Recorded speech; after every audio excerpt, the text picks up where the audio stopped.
Sure won't. Mr. Speaker, thank you very much for allowing me to speak today. I heard some terms that were bantered about today, and I know the good gentleman from Center County that wasn't referring specifically to accountants in a pejorative way, but I also heard the words cruel and other things of that nature in light of this particular bill, House Bill 59. And I merely would say this, as an accountant, in 2014, I walked across the United States 2,806 miles, 6,309,250 steps to raise awareness of the needs of the children with disabilities.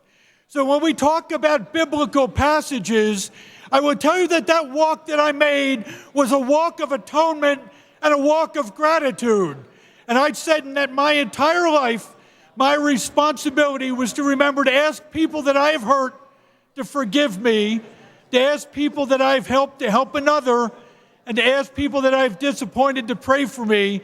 And the act of gratitude and the walk of gratitude is for Scott's child, Alex's child, Grace, for Brian's son, to recognize what these families are going through. We are delusional if you even remotely believe for a second that the current state programs are doing anything to help children with disabilities. In the state of Maryland, I was told by a regulator, after spending 28 years of helping children with disabilities, that a child with autism must be cured within 6 months. Get real. Let's make decisive actions and let's stop using rhetoric and bantering about. If we talk about the dangers of bureaucrats, I would agree with that comment entirely, and that's precisely why our government committee of state government is at hearings on SRBC, because we too are concerned about the accuracy and actions of bureaucrats. Let's have the compassion, though, for those in need. Let's have the compassion, though, for those who are paying. Let's take a look at the children with illnesses. My daughter is a cancer survivor. 3 of her children have been in the NICU, and my wife and I have helped cover the cost of the co-pays, the deductibles, and other costs that occurred.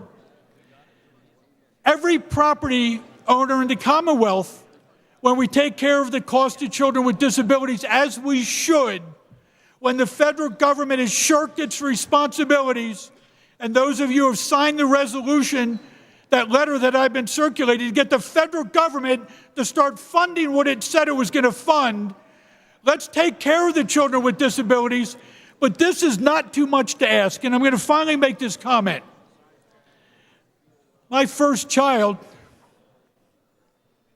died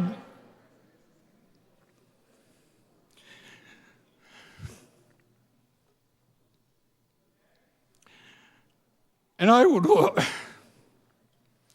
love to have had the chance to see my first child raised as a disabled child, but I don't have that chance. Please support this bill. Let's, those of us with means, help those in need, and let's stop playing around with those people who have the greatest need, and let's help those who need the help the most.